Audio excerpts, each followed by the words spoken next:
Welcome to Clixed Off, brought to you by Lucky Dice Cafe out of Huntsville, Alabama. Check them out at LuckyDiceCafe.com. And now for your hosts, Daniel Powell, Jason Alvey, and Tylor Speeds.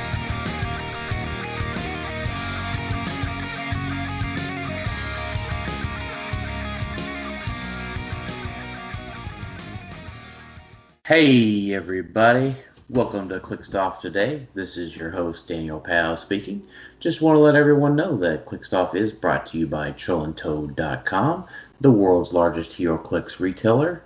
Find Heroclix new and old at Troll and Toad and use coupon code CLIXEDOFF for 5% off your Heroclix order. Merchant and pre-order items do not apply. And joining me today is Tylor, not getting KFC Spees. Why would you, man, make me reel of it? Okay, that's fine. And Alex, currently getting Taco Bell Coos. Hopefully. Wait, are you? Yeah, well, I'm not at Taco I know Bell. she's getting you something, too. Yeah, she's getting me food. Yeah. Yeah. Taco Bell Man. does sound good. They just texted me again to say that my order was canceled. They're rubbing Wait. it in. Hold on. They just sent me a text that said it's on its way now. I don't know what's happening. I don't know if I'm getting food or not. It says refund issue on the app. Whatever. No. Anyway. Maybe you will get your KFC. I guess we'll see. So wait a Maybe I'll minute, get my but like, you're an hour ahead, refund, right? too. It's 9:55 here, but like, around here the 10:55. KFC's close at like 10 o'clock. See, that's what you get when you live in a big city, Dan. That's what I've been telling you. It's just better. Get Maybe. KFCs that are Unless I open don't get later. my food. Yeah. Everything's you should- open later. You shouldn't be saying anything until you actually get your KFC. That's true. Okay, it All says right, so refund has been issued, but my dasher is on the way, so we'll see what happens with that. oh gosh, it's 50-50 now. Yeah. So, all right, so we're going to talk about the watch list today. Big news. And it's just burning me up right now. I gotta ask: is anybody upset over 1776? Like, is someone upset? There's definitely someone that's upset, not someone on this podcast. Or probably, Like, you know, the like meta the only thing community. it's done is fueled the meme train, right? Yeah. Yeah, there's been a lot of those. Basically, the only people that are okay, are not okay with it are the people that never thought he was a problem to begin with. The ones who thought the -2 to action totals was just A-okay, just part of the game. Healthy part of the game. Those are the Yeah, the meta will adjust. Yeah, I mean, Now- it doesn't. I mean, it was one of those things, right? Like, being okay with it is not like being okay with it, right? Like, you know, if he didn't get changed, like, you would just have to deal with it, right? If there's nothing you can do about it, there's nothing you can do about it, right? Bitching doesn't solve anything typically. I'm not sure because there's a watch list, but then Vulture's not on the list, so I guess I can see your point. Yeah. And too, like, it's never like a good thing when a game has to issue an errata. Like, you know, it should probably have been released this way, and people are like, it's gonna suck for some people that bought it. It got nerfed, and they obviously lost money on it. That's gonna suck. Or for people that come to a tournament. And this happened to me this year at Worlds, like I talked about, and they think it works one way versus another. So it's never a good thing, but it should still happen. And every company ever has to issue a watch list to have a healthy. So like it happens in everything, you know. Yeah. Yeah, I think So. I mean, we're all okay with the watch list here, and I think by and large, most everyone is okay with it. Yeah, because I think Chastain said it best. Was that, like, in Magic, they don't necessarily do watch lists. They just ban the card from competitive play. They're like, it's gone. So people would be much more upset with all these figures if they're like, all these figures, they're just banned. We're done with them. Now, obviously, Magic has a lot more cards. There's a lot more Right. things they bring out each set than I think a set of Heroclix. But oh my gosh, can you imagine if all this stuff was banned? People would absolutely lose their shit. But you know what? It's perfectly within WizKids' rights to do so, though. Like, if they came out and do that, if they set that standard and they're like, you know what, anything we watch list, gone, and they've been doing it for years, we would get used to it. We would just pray that our figure never appeared on the watch list. The first time it happened, though, everyone would lose their shit. Yep. Yeah. But we would eventually get over it. It's not like we're going to quit the game. We would just know, hey, this figure's broken. It's probably going to get banned. Like, no one would buy into 76 because they're like, oh, yeah, this is going to get banned and never get played again. See, that's what I was going to say. Like, that would very negatively affect aftermarket sales. Right. Well, not really, because, I mean, Chastain did the Magic example in there, right?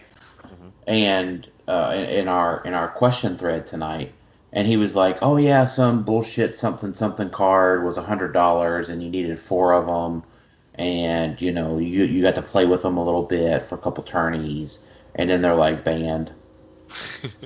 And then he was like, yeah, some other bullshit something card was $50 a piece, and you needed, I don't know, 6 of those or something, right? Yeah, I'm not saying paraphrasing it, but yeah. But, like, if tomorrow WizKids said, hey, we're not going to issue erratas, we're going to ban figures, I think that would affect the aftermarket, like, to some extent. Well, it's kind of, it would, but it's kind of hard. It's different, right? Like, so let's take 2020 aside. Right, and if there's actual in-person tourneys and we're going full speed, right, and, you know, they take a little bit of time to, you know, errata stuff, or not errata stuff, but ban stuff in this theoretical example, then, yeah, there's a lot of people that are just going to go full bore. I mean, probably me included, right, because if I could be first to field it and first to win something with it, then, yeah, I mean, like, if 1776 were to get banned instead of errata, but I got to play with him for 2 months and had 5 WKOs / regionals / win a map / to go win, that's fine, right? Because whatever he cost, $200, I would make all that back with my winnings. And you can not everybody thinks like that. I think it would affect the market, is what I'm saying. It would lower prices on figures like this.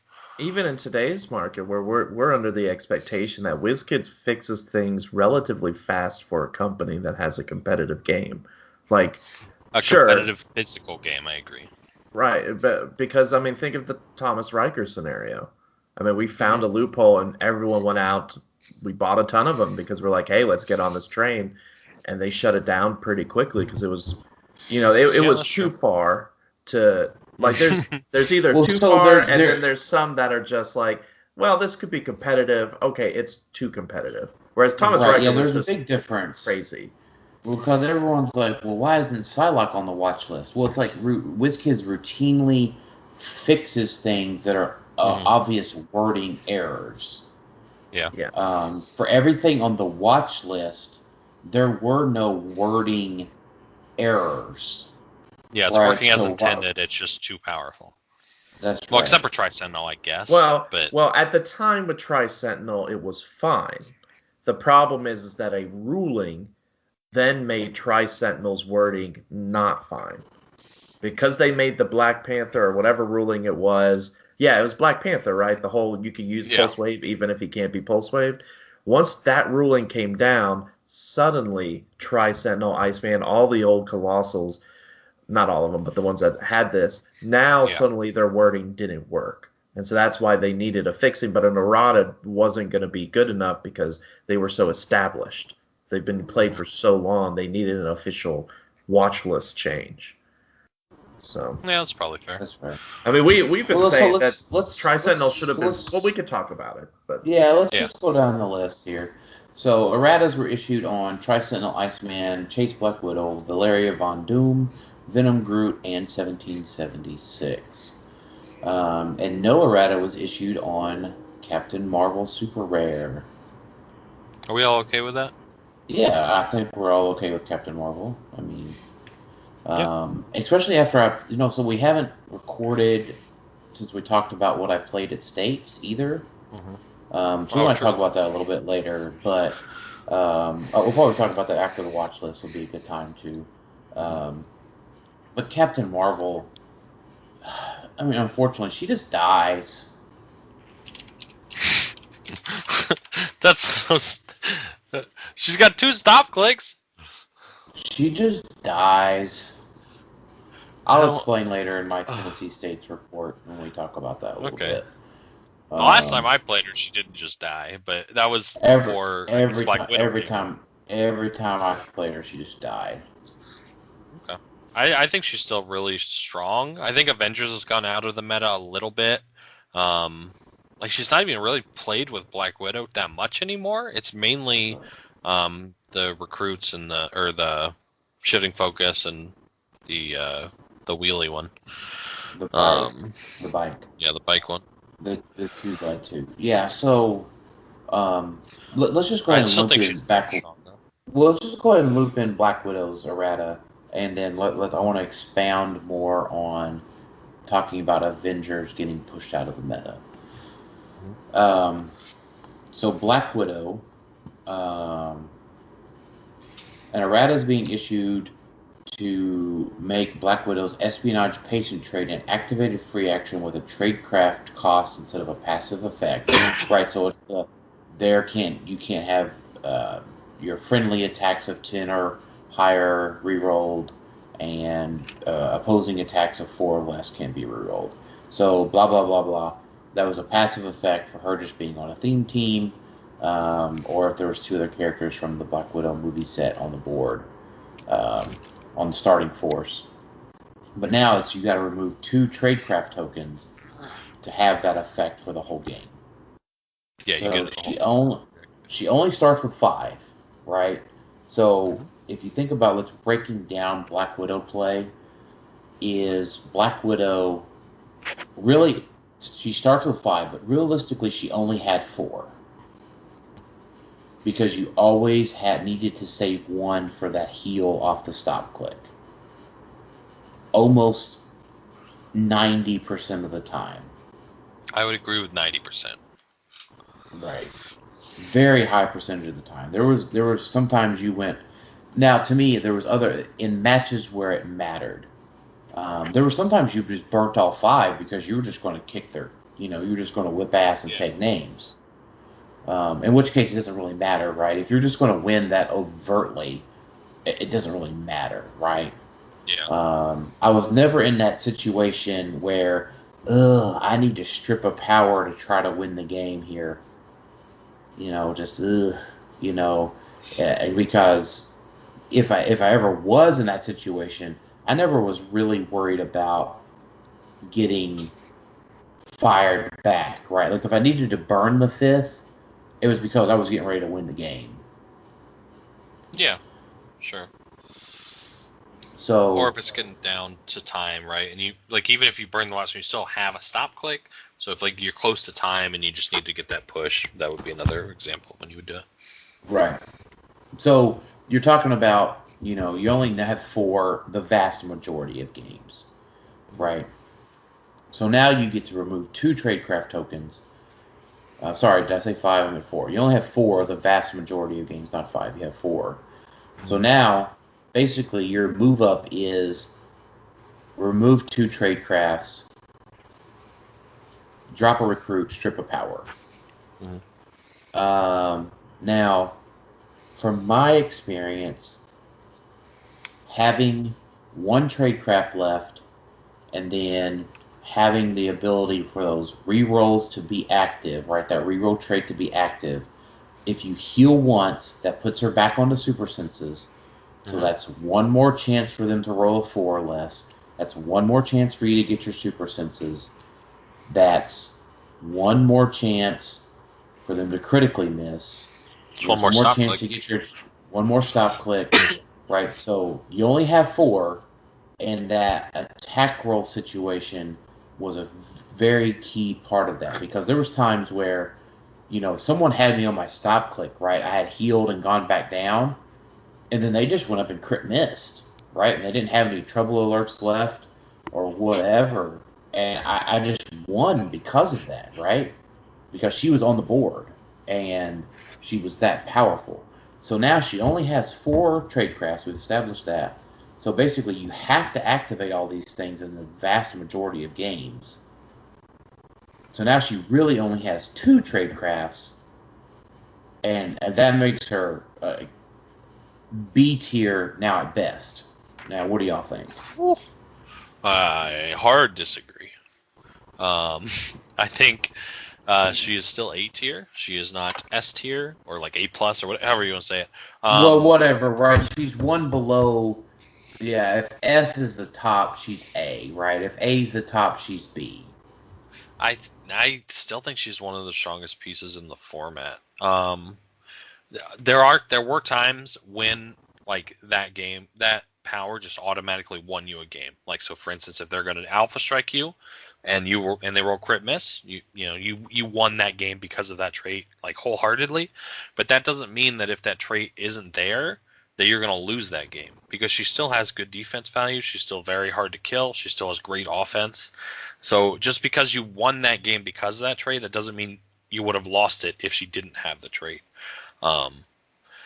She's still very strong offensively, obviously, just as a drop-off, right? You move her up, you shut off, any powers that don't have the dial, you drop something out, poison, attack, or attack poison to kill something. Right. She just has outwit, right? And she sees through stealth. Does. Like, that's crazy. So you can move her up, drop off a recruit, outwit, 1776 super senses, punch him, poison him, just kills him. And that's just like herself. Like, she's still really strong, and I still think she's very comparable to Shredder, even if you just completely dropped the 4 through 6 trait. Okay. She's still a very strong piece. So here's my counter argument to that. Mm-hmm. And it all has to do with Spider-Man. And the problem is that things that used energy explosion earlier this year were on a lower amount of theme or no theme. Okay?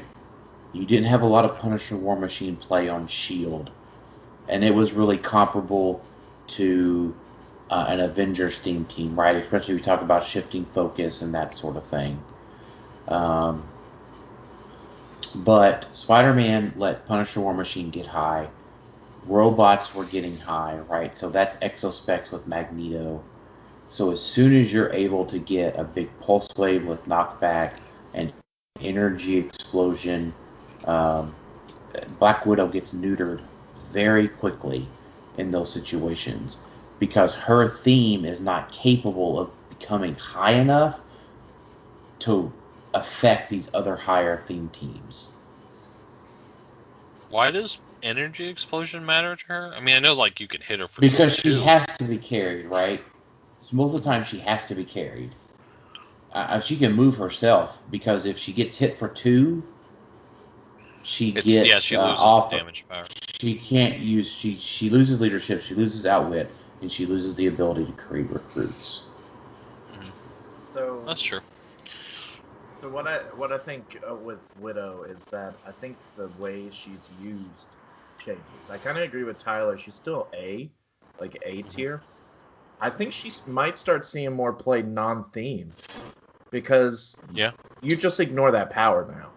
It just is just too expensive to pay 2 tradecraft tokens to use. And she's just like a strong alpha strike piece kind of. Yeah, because it's too risky now to say, oh yeah, they're about to attack me, I'm going to do this.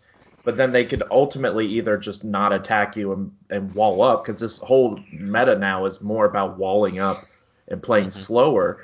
So that means they could selectively say, oh, they just did the free action for the rolls.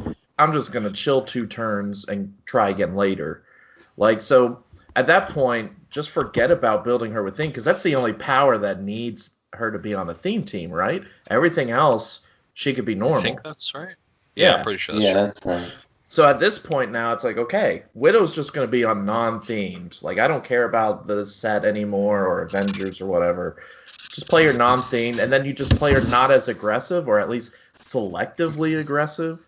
Like, maybe not Alpha Strike like she was. Like, she was, turn 2 in your face?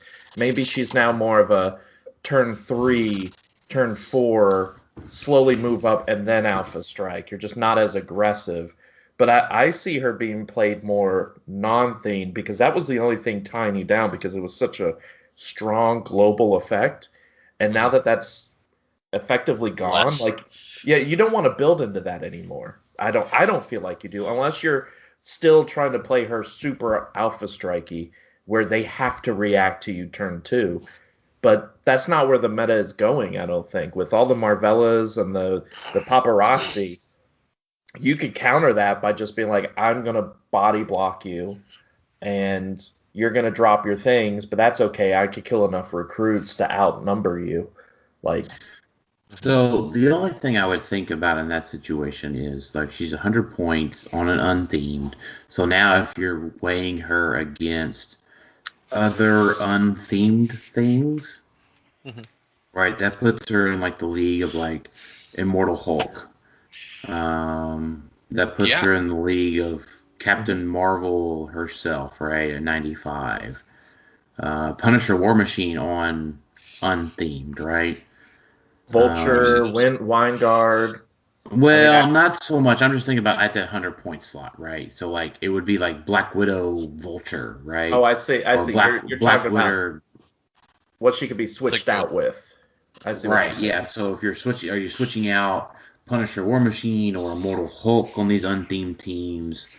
Potentially. I still think she compares really favorably with them. I think that the prominence of Punisher War Machine hurts her but outside of him, like, her stealth was huge in the meta. Stealth was huge in the meta. That's why they played the Nightbringer ring on this team to give the whole team stealth. I think if she's played on theme, it's going to be with the shifting focus widows exclusively. Yeah, I'm just saying that because Punisher War Machine got popular, I think that hurt her. Because, he can just shoot her, right? If you don't have that ability to see through stealth, she's very defensive. She's very hard to kill, especially if you put, like, another shape change ring or something on her. So that does hurt her a little bit. I think maybe Punisher War Machine might see a little bit less play after the Spider-Man thing, just because one of the big reasons he was good is because you didn't have to, 2 actions didn't bother him that much, and that's going to die down. So maybe people try different things. It's possible. The less Punisher War Machine in the meta is better for her, I think. Yeah, I can agree with that. I mean, I personally think Punisher War Machine's still just fine, right? Yeah, he's still good. He's just, maybe people branch out. Maybe they're building around him because they were afraid of 1776, and now they want to try something else. I'm not saying he's bad at all. I'm just saying maybe people branch out to other teams. It's possible. That's true. I can understand where you're coming from on that one. Yeah, I just could see scenarios, though, where they might try to fit her in on because what is it? It's kind of like in Teamfight Tactics. It's like the Bill Gates build. Basically, you just play all the strong pieces. Yeah. That's what this is. It's kind of like the Bill Gates build. It's like, okay, I'm going to play Vulture, Wineguard. Those are the best pieces in the meta currently. Well, I could see someone saying, Widow's a good piece. Now that I don't have to worry about theme anymore. Like, she's still good unthemed. It's just, okay, I'll throw Vulture with her and somehow get her in the fray to drop things and cancel out long dials or stop clicks or whatever she can do, and just be able to go to town with Vulture or Wineguard. There's a lot of options with her. I just think that's where she's still going to have a part in the meta because she's still strong. Like, her role power wasn't the only reason she was good. So she's still going to have a part. I just don't think you'll see the teams that build. You won't see Black Widow teams. You'll see other things that have a Black Widow on it.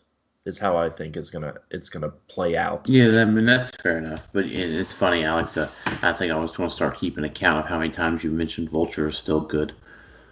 Yeah. I'm kidding. Is he good? Mostly, yeah. Apparently. I'm not sure. Yeah, we'll see. He's not the main part of any teams, though. So. No. He's a I want to know. I want to know who at WizKids love Vulture, right? Somebody does. Good God. Because like it's not. It's the Vulture Prime is like a special one, right? Like I'm not a comic book guy for the most part. I do read comics, but like it's a different Vulture, right? Yeah, it's not Adrian. It's Wacky. Raniero Black. That's what his real name, Raniero Blackie Drago. Yeah, okay. Drago. It's the Drago version, right? So he wasn't even Vulture for that long, right? And like, so somebody must just absolutely love him. Like that was the comic they got when they were 8 years old, and they got a hot dog on Coney Island that day or something. It seems that way. There doesn't seem to be. I'm taking it to a different level with this. I think it's literally, when did the Spider-Man movies come out? Because I think it's just the Tom Holland ones. Yeah, he just rolled in someone at WizKids came and went and saw the Homecoming movie in 2017. Yeah, sick. And they're like, man, Vulture's so underrated, man. We need a Vulture that's just dumb. Because you know what? Michael Keaton was great. And even though it may not be him in this suit for what I want to do, they didn't even care about the different real name. They're just like, you know what? I love Michael Keaton. He's my favorite actor. He was Vulture. Let's make a really good Vulture. Really, really great Vulture. Maybe it was Michael Keaton. Can we confirm or deny Michael Keaton has not been to the WizKids compound at any point in the past 3 years? I have no information that disputes that fact. Oh, then it must be true. It's kind of like those t-shirts that say, no one has seen Batman and I in the same room. Yep. Yeah. Yeah, but all joking aside, there's no logical argument as to why Vulture wasn't on the watch list. Like, I know there's people that say he's not a problem, and even that, I disagree, but that's fine. But their reasoning last time was that he couldn't be on a theme team. He had to do the blah, blah, blah. They changed that, right? He's become more dominant than he even was whenever he was on the watch list the first time. Right? He's won the last, pretty much everything this year, right? And last year he won Nationals too, I think. Yeah, he did, Patrick. So, it doesn't make sense why he's not on the list again. Right. And, even Adam says at least that he's a look problem, at him right? again. Yeah. Adam won with him twice. It even says that he's a problem. At least just look at him. Just it seems like, and I've said this 20 times, it seems like a slap in the face from WizKids that they don't even want to look at it. They just said, we hear your concerns. We think they're stupid. We're not even going to loup at him again. No, they did look at him. So I think go ahead, Alex. Sorry. I was going to say they did look at him, and then they phoned up Keaton to make sure the change was okay, and he said no. He said, this is my piece. Keep it the same. Okay, what? I think that if Michael Keaton was to come in his Vulture suit from Homecoming, I might be scared enough to say, yes, sir, Mr. Keaton. Yep. So this is funny. So I will say this. We did get a question from Brian Gailey. We know we're getting some sort of updated rule book with the Wonder Woman set. What rules powers would you hope to see change? Whatever the fuck fixes Vulture. Yeah, that's fair. That's the after resolutions thing, right? But it's not. What can you can't do anything about it. Resolutions happen after the action. Well, it's the only way they can fix it rules wise is if they actually created an order to after resolutions, which they refuse to do, right? Because that's the problem is with after resolutions, he gets to choose which happens first. So he gets to choose, I'll continue to charge before I take any sort of mystics or any of these other effects to happen. I'm just going to continue to do charge. Yeah, and I don't want to give... Fixes it. It makes it not as bad. It makes it, it's just such a slight nerf. He can't run through a Mystics team, but how much Mystics teams are out there outside of Fates? Hey, yeah, we'll see a big Fate team. That's what it is. Yeah. Come at me now, we'll get to that. We'll get to that a little bit later. Hey, we're actually getting more mystical or mystics in House of X, remember? So it is somewhat relevant. So So I think to answer Brian's question, that's the only real change I really care about seeing. I have another one I think I am very emotional about that they need to fix. Okay. They need to come up with another freaking word than place. Yep. They use place for 2 separate instances, and they need to drop one of them and use a different word, because that creates so many judge questions when it says, like, generate, you place it next to the person who generated it. And they're like, well, is that the real place, or is that TK place? And they use the same word. They got to just come up with a different word than one of the places, and that'll fix most of these questions. Because it is confusing. Yeah, because somebody can legitimately ask, hey, poison says you can't use it if you've been placed. Generate says, I placed this figure, exact same words and spelling. Can I poison? And the answer is yes, for no reason. Yeah, like I would love to be able to say, hey, with my Valeria, which I guess we'll talk about, like, you created a Pog. Well, you placed that Pog within 4 squares of Valeria, so it takes 1 penetrating. Sorry, bud. I wish that's how it worked, but yeah, but no, it's not the same kind of placed. Yeah, because there's 2 different types of place, and I know they emphasize it in the rule book. They say this type of place is not like place here, but they just need to choose a different word. I get it. Yeah, it's just one of those things. Fair enough. So Tri-Sentinel and Iceman were fixed. You just have to retell and generate after resolution. Yeah. Yep. Feel like sounds good. Yep. Everybody, this was fine. Everybody expected it. So here's my concern that I'm not smart enough to articulate. Okay.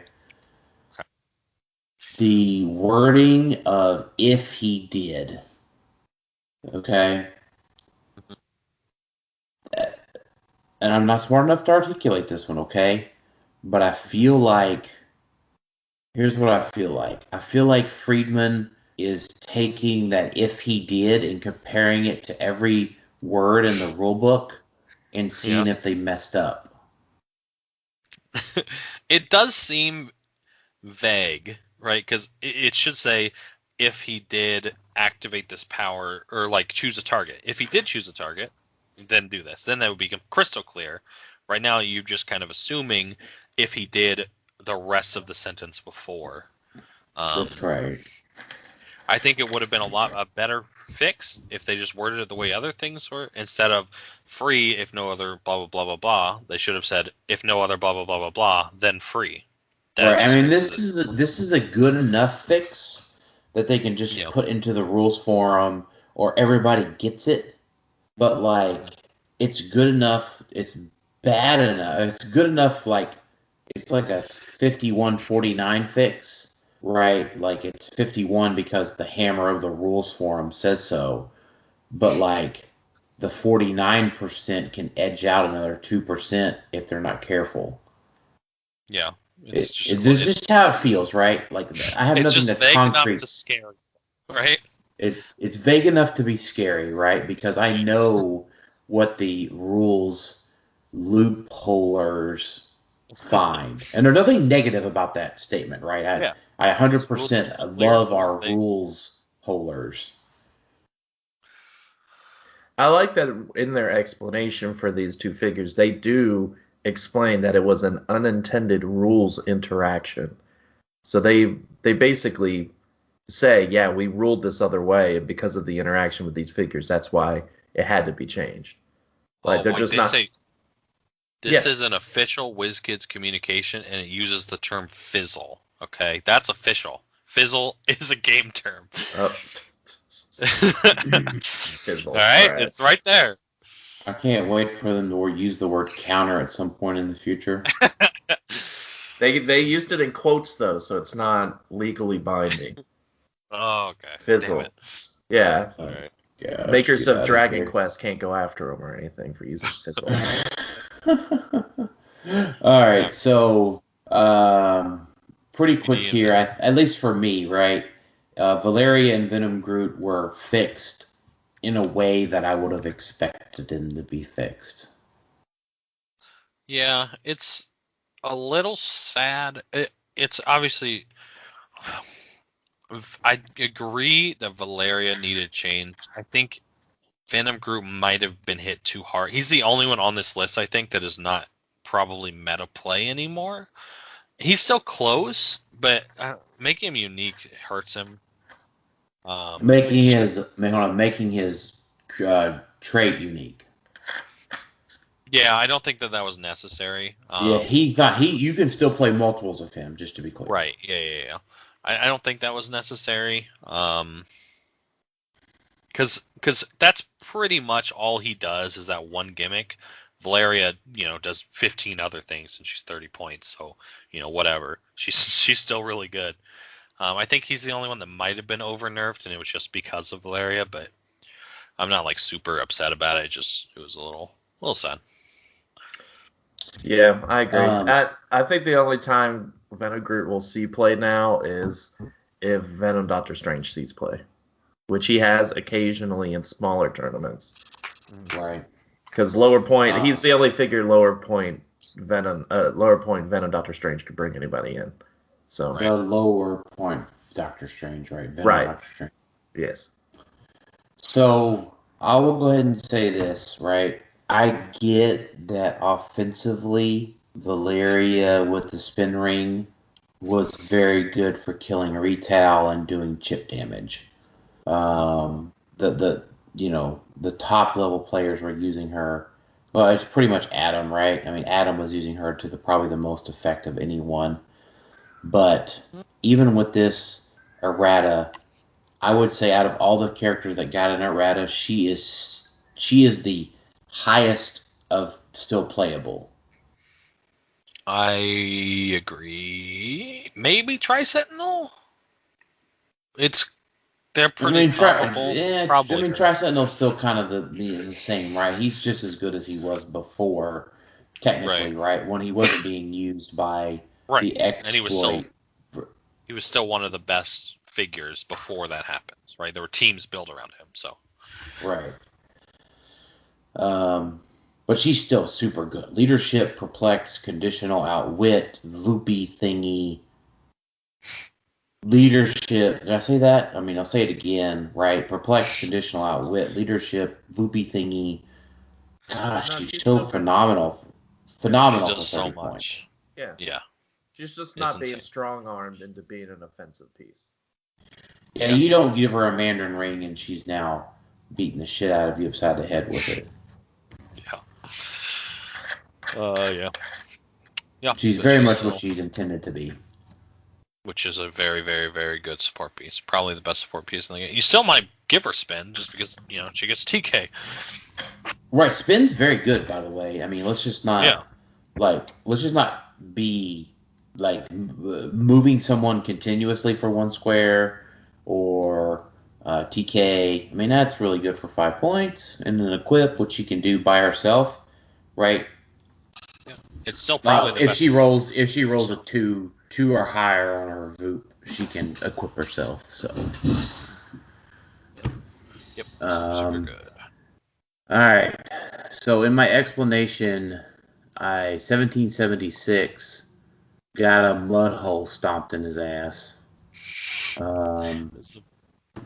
This is a big one. And So this is most likely why it took so long to come out. I think everybody can understand that now. yeah, I think that between this and Black Widow, that they understand finally that map-wide passive effects are too powerful. I was going to mention that too. It's because you don't have to not having to do anything and you get a map-wide effect is crazy good. Right.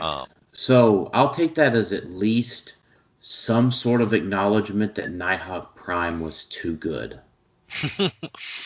Yeah, I feel like most people could agree to that. Everybody at home that was playing the drinking game of how quickly Dan was going to say Nighthawk Prime in an episode, go ahead and take your drink now. Mm-hmm. Right. Well, whatever, right? Because I loved and hated Nighthawk Prime. Mm-hmm. Equally, right? Like, as much as I loved him, I hated him. Well, would you have hated him as much if you didn't play Unimine as much? Would I? No. Well, you got to remember, like, I loved him because he won me $4,000. Right, I get that. With Unimind. With Unimind. I get that. Yeah, sign me up. Yeah, he was good and bad for Unimind. Like, he was bad if you saw him against you, but if you didn't, you could perplex Unimind up to a 21, and they can't increase their combat value, so good luck with that. I think one thing about this errata, though, is that it furthers the evidence that WizKids is just not willing to make, via watchlist, someone unique. Because we've talked about this before. Have they done that ever? They haven't. And that's because that requires almost a physical change to the dial, like the silver ring. Well, like that's not what character should have got it, you think, other than Spider-Man that didn't, I guess. I mean, you could argue Tri-Sentinel at one point probably needed it. Some of the retals probably at some point could have used it.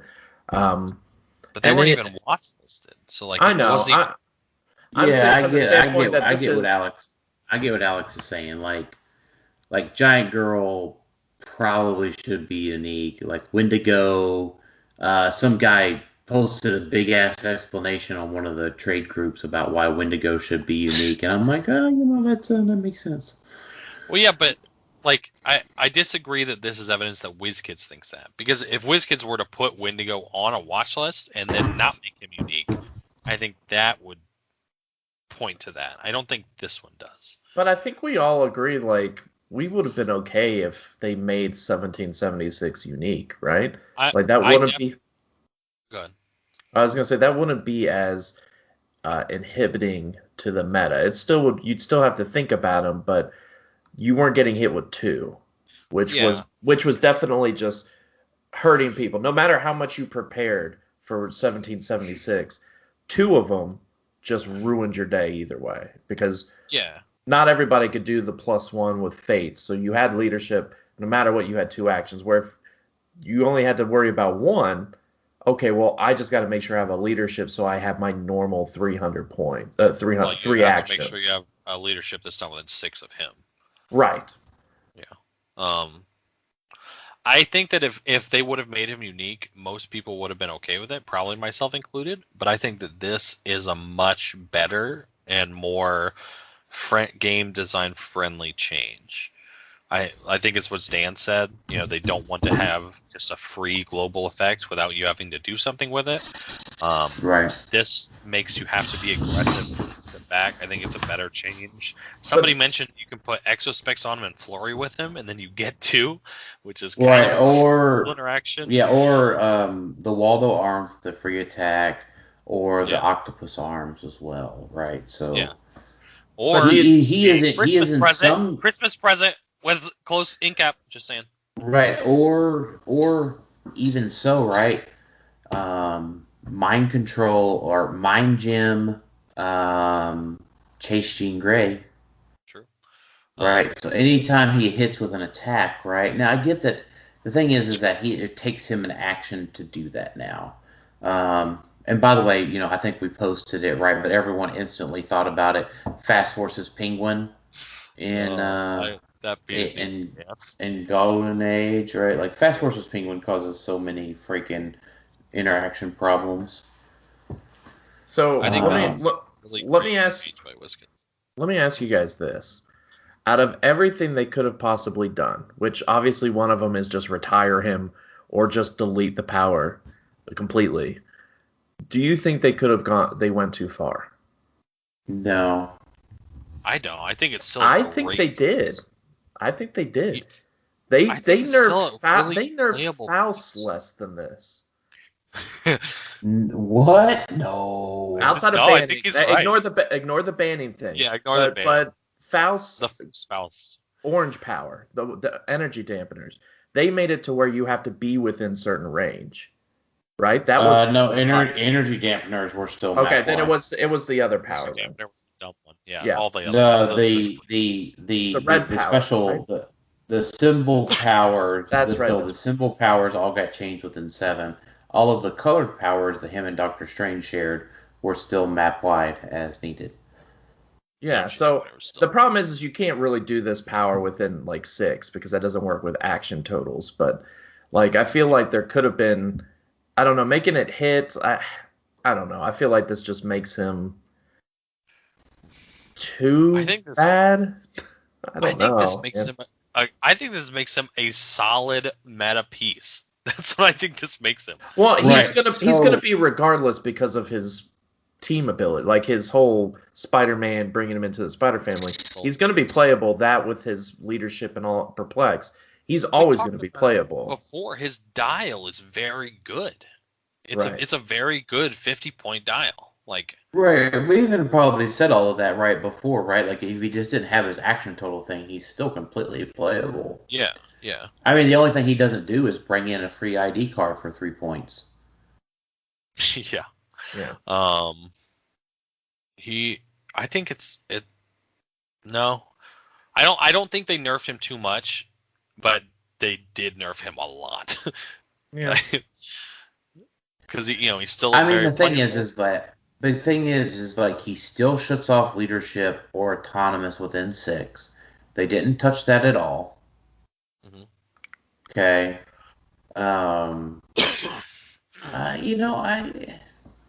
I think he's still very playable. Now, you definitely don't need 2 of him now, right? Mm-hmm. So I'll just go ahead and share my story, right? I bought 1 of mine for 120. I bought 1 of mine for 160. So that's a total of $280 investment. I sold my set of Mandarin rings for $100, and then I sold my second 1776 for $100 the day of the errata. So I am essentially into 1 1776 for $80, which I think is a completely reasonable price to pay for a 1776. Well, kind of. I mean, you lost the Mandarin rings, right? Well, I already had a set of 10 of those from last year, so. I know, but like technically, you're in for $80 and a set of Mandarin rings would be the total cost. Yeah. Well, that's true. Yeah, I agree with that. But I sold the Mandarin rings to pay for the 1776. Like I wouldn't have bought the second one unless I had sold the Mandarin rings. So, not that I want to spend a lot of time on hypotheticals, but what if they had made his power a double power action to activate? Like for the whole game? Worse. No, just for the turn. That's worse than this. I don't think so.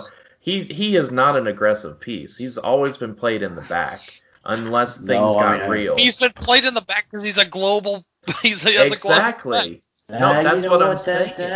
His dial is fine for aggressive. That is not true, Alex, completely. At least for me, because I've had to bring his ass up so I could use the shield team ability with him. And then he has done... You're not aggressive with him at that point. I mean, he has attacked. He has made kills. He has charged. He's got blades, right? Like I've gone in and charged multiple times with Spider-Man. Right, but I'm not saying that you don't ever attack with him. I'm saying that for a charge blades piece, because that he looks like a charge, that's what his dial is. He actively tries to avoid doing that unless things get real. Well, that's what I'm saying. I'm saying if you ignore the trait and look at the character and look at the dial, it is an aggressive close combat piece. So it makes sense design-wise to design around that instead of designing around this close combat piece that's supposed to sit back. Like, that doesn't make as much sense to me. Right. Right. So, I mean, I've had to get him into the fray nearly every game. I guess to quote you, Alex, shit gets real a lot of games for me. Well, you play a little bit aggressive at times, so that's fine. Some people, the turtlers and whatnot, use him mostly for his global effect. Barclay doesn't need to get him into the fray, right? Right. So I would say, if anything, the errata to 1776, like, doesn't, how do I say this? It doesn't change anything, right? And hold on. Let me say that it doesn't narrow. It doesn't narrow anything. It only opens things back up, right? Like, it doesn't necessarily mean Spider-Man family is bad now. Like, or Soldier's bad now. Or Soldier's bad, right? Like, you can take 1776 off, like, the scientist teams, right? Like, you just take that 50 points off, like the Barclay Spider-Man team, and you just throw on some more scientists or celebrities or whatever that team has, or more Marvellas, right? Those teams, I think, get a boost from this because they can add more degeneracy in terms of theme and other support powers now. I mean, the one thing I have against this errata is that given how much time they spent on it, they really didn't spend enough time making sure the wording was 100% right. Why?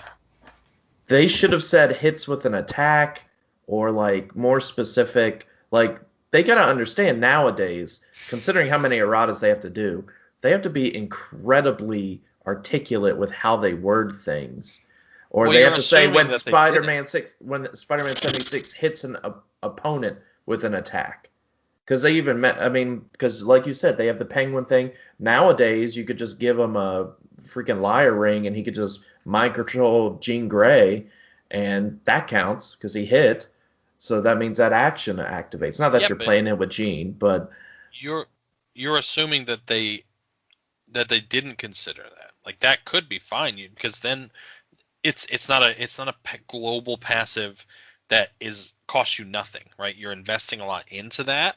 And I think that's, not as bad, because there was a Martian Manhunter that was like, what, 150 points or something, 175, 300 points that lowered your action total by one. The 200. Are you talking about the Trinity War one? Yeah, wasn't there like a 200 point or something like that line that also did it? I think he only did it as 300 point line. Okay, well then they've lowered their standards a little bit since Trinity War, but yeah, I think that's probably okay. I don't think it's good enough. It just, for me, when I read when Spider-Man 1776 hits until your next turn, the fact that they didn't put hits with an attack, for me, is like, okay, is there an exploit with this somewhere? And there probably isn't. But the fact that they didn't say hits with an attack makes me wonder, okay, is there some sort of weird terminology thing that I can have a gotcha moment with, because they didn't take the time to say hits with an attack, even though they clearly meant that in the explanation, that it's necessary to have this effect trigger on Spider-Man 1776 hitting with an attack. Like, well, hits with an attack are the exact same thing. Those are but you're that's saying what I'm saying.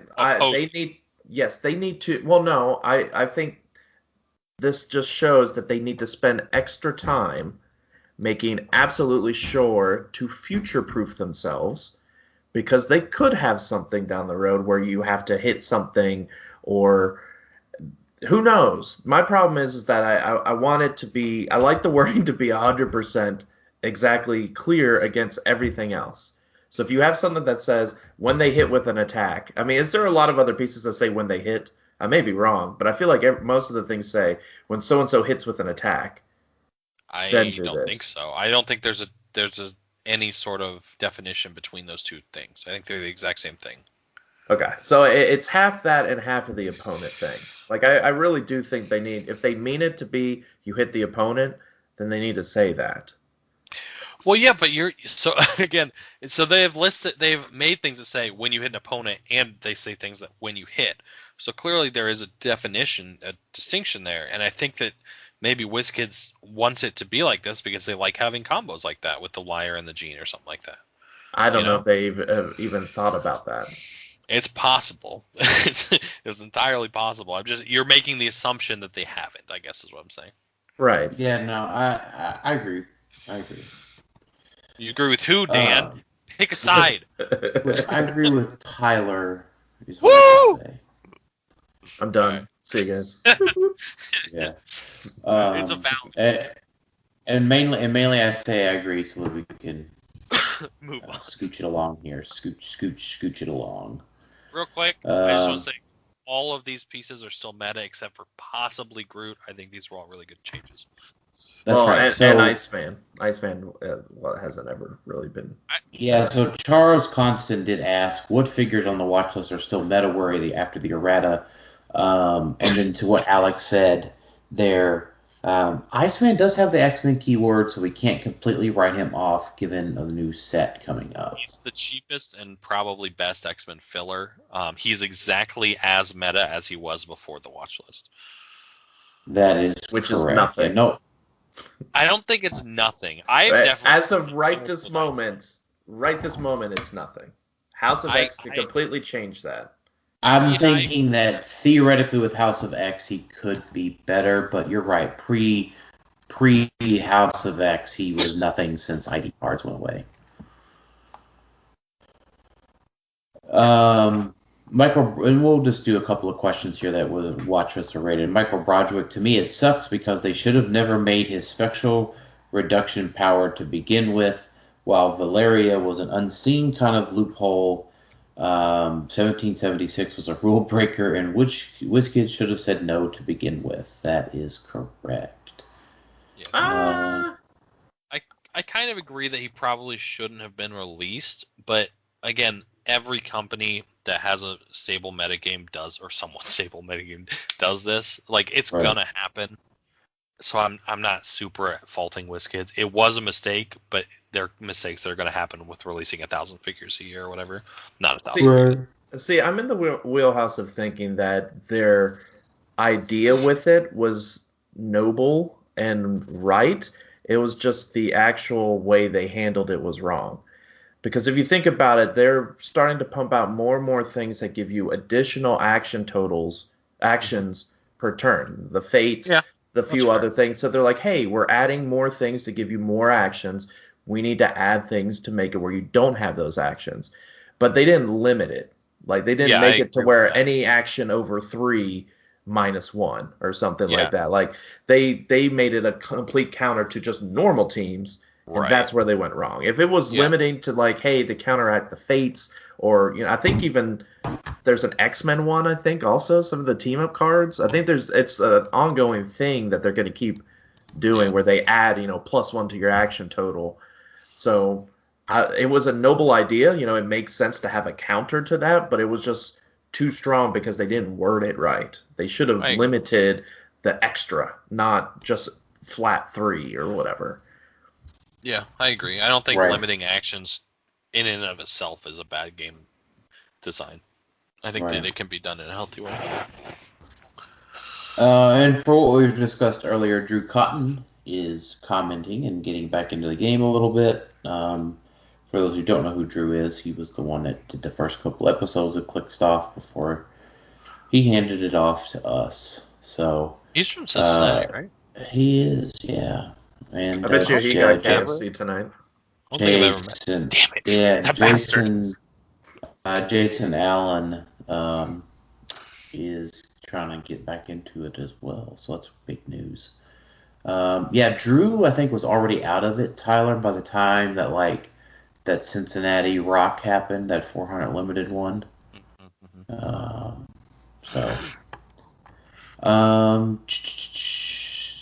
So there was someone upset about having visible dials again. Wait, what? Like, you look at the back of the cards? Yeah, someone's upset about that. It just posted it. Steven Spooner, 1776 isn't unplayable now, but how much do you think this hurts his playability? If he was at a 90% play rate before, what does he drop to now? Well, I think I summed up my opinion on it right. is that these other teams that are Spider-Man family just add other versions of degeneracy other than 1776. Yeah, I just think he's not added on every Spider-Man team like he was, which was like half the teams. I think he's specifically for his keyword thing. I mean, if you want to play a soldier team, or if you want to add a soldier team to Spider-Man, you play him. And Right, like I think, I him. think that's right. I think Punisher War Machine versions of his team are totally fine. I don't think that they become worse, right? I think they probably become worse just because he's not as good, but then you still play him. They're still right. playable. Like he doesn't inherently make Punisher War Machine any less playable, right? And Spider-Man family still brings a lot of good juice to the squeeze of Punisher War Machine. But like robots or the celebrity version or the scientist versions or the ruler versions, they just add. They don't add him. They just add they just fluff their theme with other degenerate things, right? Like, Magneto's placing characters, or Penny giving big perplexes, or robots probably still play him if they do, just for the leadership also. Maybe. Well, that's there you go. I mean, that's even true too. Yeah, there you go. Yeah, because robots definitely don't have the leadership they need. Well, they were getting leadership from someone else before, right? Did that team not have leadership? No, yeah. I mean with Penny. Oh no! It was Cyclops. Yeah, Cyclops. Yeah, so Cyclops Sentinel, they still have their leadership, and I think that if anything, the Spider-Man teams drop 1776 for the Cyclops Sentinel to come back. It's possible. Yeah. I think they're pretty comparable. Yeah. Right, he's just got perplex and the staff click. I mean, that's what won Tennessee State's. Was the Cyclops Sentinel version without a 1776. Okay. So there you go. But, I mean, 1776 was half the top 8 teams at that states that I went to. So, so just a little bit of a rundown of Tennessee State's. I played... I don't even have the team in here because I did it the last second. Was it in the chat that I did it? Oh gosh, I'll just have to do it off memory. So I did 1776, Captain Marvel Super at 95, Punisher War Machine, 2 Marvellas, Mary Jane, Soul Gem, Carnage Symbiote, and I put Soul Gem on Captain Marvel. Maybe I think I should have put a Remaker Ring or Venom Symbiote on Captain Marvel. The healing was nice, but high defense always gets just eat the shit out of by dice. Like, that never works for me, right? Like, her having a 19, a 20 with the perplex just never works out for me. Like, sure. I had a guy that the guy I lost to in top 8, Jackson Spade. I had healed. I was down to my click before my stop. I punched something with a 10 or higher, so I went up to my stop click, but the first one. I perplexed up my defense, so I was a 20. So he had a 12 on Punisher War Machine, power actioned, punched me, okay, rolled an 8, probbed it, crit hit me, then free attacked me, and rolled an 8 again. So, that's pretty good. Yeah. I thought about asking if you knew Tyler Speed's dice. He knows that dice variance happens. That was a high roll game. But he built a team that took advantage of it. Just saying, that wouldn't have happened on roll 20. Just playing. True. I'm just playing.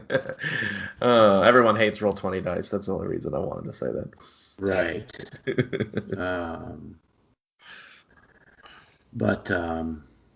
So that's why I'm thinking like I'm kind of tweaking the team to maybe add some robots and some steampunk penny, but I still like 1776. I did go 5-0 in Swiss, and I beat Ryan Starr, who ended up winning the whole event. It was a really fun team. It was very powerful, right? And I loved How it. was Right? the venue with like the masks and everything? It was fine, right? I mean, it's my second state that I've played. It's beyond 2 weeks now since we've played. The venue, everybody kept their masks on. Everybody used hand sanitizer.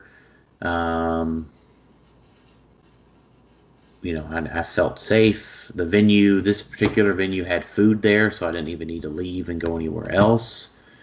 I just got food at the venue. Their workers all observed just the same as going to Texas Roadhouse or whatever, right? They had gloves and masks and hand sanitizer and all that other stuff. So, very good, right? So by going 5-0 in Swiss, I did get a Gorilla Grodd out of the deal because he threw in a brick. Yeah. That's awesome. So I ended up walking away with the Rebirth figures are still super expensive. And I might talk about some of this stuff going forward, like just to talk about, because a lot of folks ask me, like, why do you travel, do all this other stuff? Well, the venue's about an hour and a half from the house. So that was the gas to drive, the diesel now, because I drive a diesel truck. So the fuel to go down there and back, the entry fee, which was $30, food for the day. So I ended up getting 5th place at Estates. So I walked out with a Gorilla Grodd, which I haven't sold yet. But I got the Super Rare Prime Spider Woman, which was the wrong choice. I could have got something better. And a Barbie Toes. So after fees and shipping, I got $70 for the Barbie Toes and about $18, let's call it $16.50 out of the Spider Woman. And then the Gorilla Grodd still hasn't sold at $40. But so you're talking $86 with about a $45 investment on the day, and I got to play and have fun. So, a lot of that stuff does pan out, even if you don't win these events. So, being smart about your choices and understanding the Heroclix market, you can at least break even a lot of times on this stuff.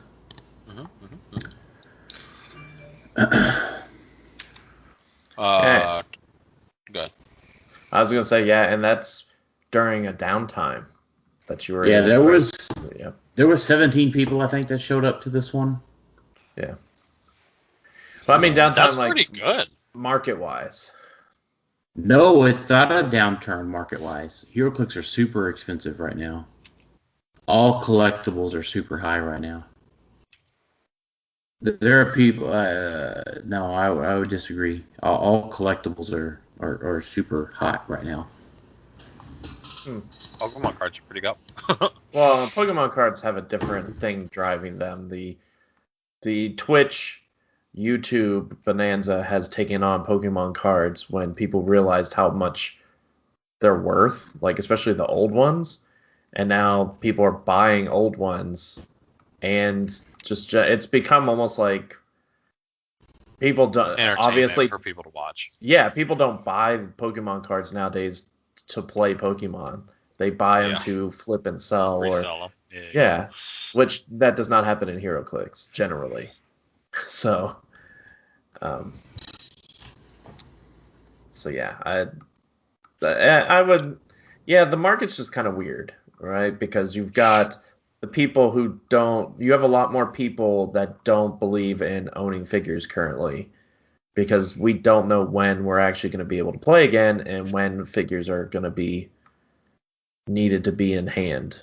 So there's still some people that are like, I'll wait till March before I need to buy some of my Carnage stuff when I need to figure out what I'm actually going to play, because by March, when things maybe will be better, when things might be better, it could be a completely different meta in the figure that there could be erratas. That's Right. kind of the concern. So I'm kind of hesitant to buy stuff, to be honest with you, just for that exact reason. Like, I don't know what, like, I'm when's the next time I'm going to be playing in person? I can't even think. So, like, yeah, the new set. I mean, obviously there's stuff in the new set. Like, I'm excited about this new set just because there's a lot of meta stuff in it. But yeah, it's something you have to think about, especially with online tournaments coming up. Yeah, in online tournaments we require possession. We did it for Worlds, but we still will going forward, just because we want people to actually try to support the game and not just. And I know a lot of people just borrow figures, but that's part of the game, right? Is just showing up and being like, "Hey, buddy, can call you up as you're coming into town and be like, hey, I need you before you leave. Can you grab me the Prime Spider Woman?" So that way I can play it. So that's part of it, but Prime Spider Woman. Yeah. Yeah. So it's part of it, but I don't know. That's why you see some figures like, Gorilla Grodd for $40 seems kind of low for it, but that's what I was thinking. But at the same time, it's like, well, it's not selling because it's not a requirement on the team. It's like I'll add it if I have space. Right. Yeah. So they don't want to put the investment. Yeah, exactly. But now the prices are a lot lower than they were, which is a little odd for. But that's what happened to the other Trouble Alerts in the Batman set, and I think part of that goes to availability in the market, because this set had a chase per brick generally, so there's obviously more of those chases than typical sets. So, but the exact same thing happened to Batman. It's just because it's not a figure you have to play. It's one that it's like, it'd be great if I could play it. If I want to maximize that 5% of my team, to make me better than the other person, sure, but 5% of the time it'll come into play. But a majority of the time it probably won't. Like, it won't make that big of a difference if I play a Black Vulcan or play a Samurai or something like that. Or I guess Black Manta. I guess one of the ones that are like what's called Trump. Well, so like, are you just talking about like the 5% difference that makes? Well, I'm trying to explain why Gorilla Grodd's so low. And I think it's because it's not a required piece, and the people who have the certain amount of Gorilla Grods is the ones that are maximizing the potential of their team, preparing for every scenario. But you generally don't need a Gorilla Grodd to win. If you're playing a Punisher War Machine, it's not like, oh, I've got to have that Gorilla Grodd. It's just like, hey, I've got some room on my sideline. The best pieces, Gorilla Grodd, Brainiac, those are probably the ones that we want. Right. But if I don't have it, my team still plays functionally fine. So here's the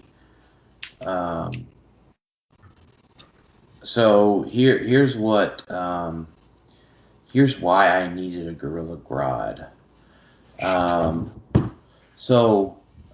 ask this because we may have played this wrong. I think I asked ACM about it already though. If you deal the 1 penetrating damage from end cap, do you take Mystics? Yes. No. What? Yeah, if you deal damage, you're dealing damage with an attack. Are you sure? I think so, yeah. It's just an attack, and you deal 1 penetrating damage. It's not a game effect that is doing it. Mm-hmm. Sounds like you might have played this one wrong. Yeah, I played this one wrong. Okay. Never mind. It didn't really matter. I had already lost at that point, so. Yeah, you might be thinking of like Mind Control or something. That it doesn't technically deal damage, so it doesn't activate Mystics, right? So. Well, end cap wouldn't do it from the token, right? It would do it if I dealt 1 penetrating damage. You're saying if they take pushing damage. No, I dealt the 1 penetrating damage because he already had 2 action tokens. Oh, I got you. Yeah, alright. So we played it wrong, but it's a cool story nonetheless, I guess. So I had 3 paparazzis push a Ghost Rider, damage him 3 times with end cap. Then I called out a Gorilla Grodd who leap, climb, quaked next to a Marvella with Empower and killed him. Wow. But my paparazzis should have died because of Mystics. So, whoops. It doesn't matter. I was down to my Punisher War Machine and Captain Marvel had died at that point, so I was already down like 100 points. So I'm not justifying it. I mean, if I had won the game and that had happened, it'd been a different story, I guess. But I still lost, is my point. But having Gorilla Grodd with Quake did make a big difference over, say, having Samurai or having like Black Manta or something. Right. But it's not something that the average HeroClix player needs to worry about necessarily spending the money for. Right now. Like right, if they're exactly. I agree with that. Right. Like right now I agree with that. But like if stuff opens back up, which, we're looking at what, maybe summer. Summer's maybe the end of March if Newmark does his event. Probably summer is more realistic for vaccine purposes. I don't know anything about Newmark's event. This is the first time hearing I mean, Newmark's talking about doing a event in March, but I mean nothing confirmed yet. Now the other thing is that I want to look it up here. So I think I don't know if we'll get WKOs or rock events before Origins, right? Because Origins is kind of our bogey, right? So on December 17th, this Origins Game Fair posted, hey everyone, I wanted to reach out. My name's Kelly and I'm the communications manager here at Gamma. Looking forward to virtually meeting and chatting with all of you. Blah, blah, blah. I'm sure that you're here for the Origins 2021 announcement. We'll be making an official announcement on January 12th. Oh, that's real soon. But the other I guess we'll find out if that's possible. Well, my other question is, I don't even know if Origins happens that WizKids even participates, right? Because last Origins wasn't just about COVID. It was a lot about other things going on, that it was heavily mismanaged. Remember, they made some comments and did some they got pressure from BLM, right? Yeah, they did a lot. I feel like they did a lot of things outside of just COVID that really turned off a lot of people that were like not just people going, but actual like game makers from going to Origins. Like they rather go to. Well, then let's hope that there's not carries over. Maybe not. People got a 5-second memory, but you never know. You never know. Dude, I mean, 6 months ago was 6 years ago. Yeah. I think it's just going to depend. It depends on if people want to deal with.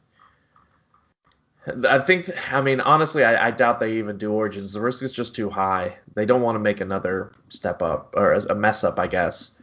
Like, summer's just, I think, way too soon. Like, if they planned it for fall and be like, hey, this year we're going to do it for fall, then maybe. But most people are saying, like, summer is when finally vaccines are going out for, like, Joe Schmoes. Like, everybody should have access. But by then, that doesn't mean things are going to calm down. It's going to take a little bit for it to calm down afterwards. So I guess the point there is, Alex, is that January 12th we'll find out. Yeah. Right. I mean, so like for us, it's not hard for us to find a room in Columbus or travel to Origins, right? If we need to like kind of wait it out and see if WizKids are going to be there, or hell, I mean, if it's going to happen, we might just all go just to go. I don't know, right? Like we might just get out of the house, right? Yeah. It just depends on when it is, right? So there's nothing to really do other than speculate before January 12th. So, but you're right? So what it comes down to is like my Gorilla Grodd example is he's not a collectible piece, right? He's not really a unique sculpt or anything, because there's other like unique sculpts and that sort of stuff that are super hot right now. Yeah. Like there's Muhammad Ali from the boxing ring set that's going for $30 by himself or more. Yeah. So, I mean, there's numerous examples of that kind of stuff. So, but yeah, I mean, the competitive scene is still in a kind of state of uneasiness. A lot of things are still online. Some places are doing in person, but even then, it's kind of suspect. Like it's not reliable enough to be like, oh yeah, this event in 3 months is going to come up and we know it's going to happen. It could very well not happen. Like, I think just now, like today, the governor of Tennessee limited indoor public gatherings to 10 people. Like we haven't had a thing like this in a couple months. Just today? Just today. We're a little behind. We're behind. We're a little behind. Yeah, we're a bit behind. The governors, there's several governors that are limiting things starting Christmas Eve again. Yeah. Oh my God, that's so stupid. Now, they're not limiting capacity. They're just limiting groups to 10 people. So you can have multiple groups of 10 people. But either way, what I'm saying is things like Tennessee States could still happen, obviously, going forward. I mean, I know Rockwise, we're still going to be doing tournaments online, and if stores feel comfortable doing them in person, then we're going to give them that opportunity. It's just dependent on if the stores feel comfortable. And, some stores haven't really opened, like locally, despite the governor only just putting this out, we've had one event, and that's where we all talked, we all felt comfortable where we were, like as far as like quarantining ourselves or, staying put. And even then, like quite a few people didn't show up, but we still had like 4 or 5 people show up just because we were so desperate to play. But we all were kind of like, hey, we talked it out, essentially. We're like, yeah, we feel comfortable because we know our little group has taken precautions. But traveling across state lines to a tournament that maybe only half-heartedly puts up, hey, yeah, just social distancing, maybe they don't even put up much, it isn't going to garner a lot of competitive players. So that's kind of where we're at, is just, if you're a player who just doesn't care about the precautions and you're like, I feel good, maybe I got the vaccine, maybe you'll get more players that are essential workers and they get the vaccine, and come January, they're like, hey, we're all vaccinated, let's go play. Maybe that'll happen, But right. I don't think, and this isn't like Insider or anything, I don't think WizKids can safely do anything this year, right? And unless it was late fall, early winter. It takes so much money to plan these things in advance and to prepare and host big tournaments, and they're really not game for WKOs because there's just not enough stores open. There's just not enough places that could host. And you know what? All it takes is one breakout at a Heroclix event, and how much bad press would that be for them? Right. Just to say, like, coronavirus broke out at a WizKids sponsored Heroclix tournament. 20 people got. That's terrible. So, all press is good press. Yeah. Well, all right. So I want to end it with. We all get that Corona's bad, and we don't know what 2021 is going to bring. So, buy his Gorilla Grodd. Let's right. That's what you wanted to add. Buy my Gorilla Grodd. Yes.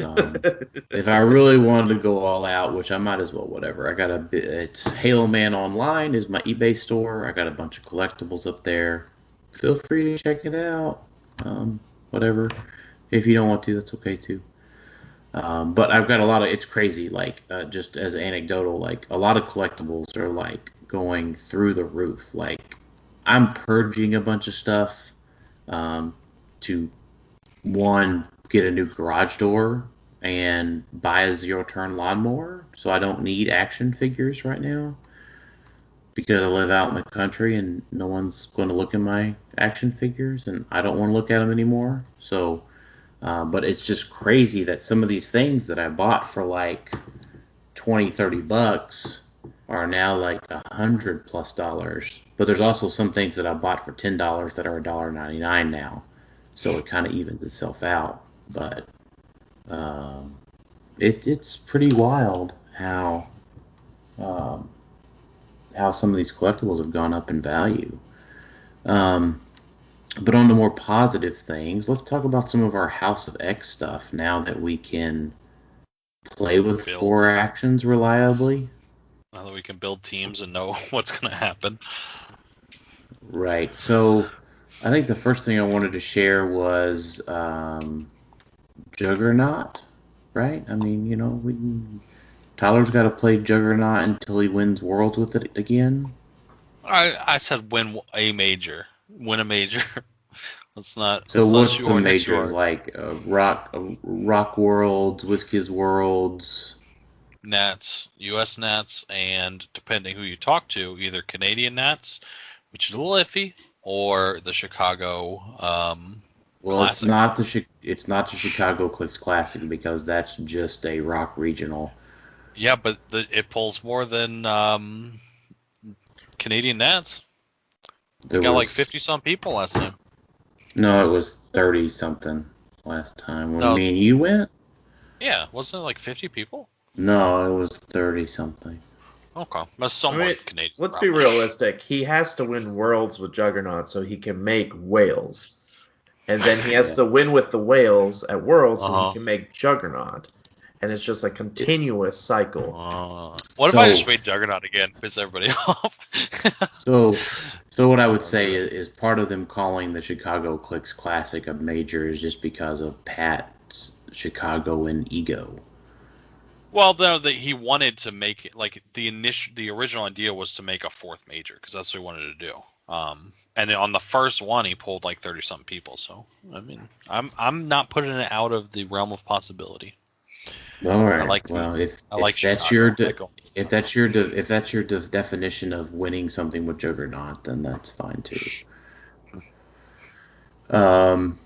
So my Juggernaut build was surrounding Juggernaut, Dr. Fates to get the 4th action, and then a leadership from the new Captain Britain, the lady Captain Britain at 30, because she just has traded leadership.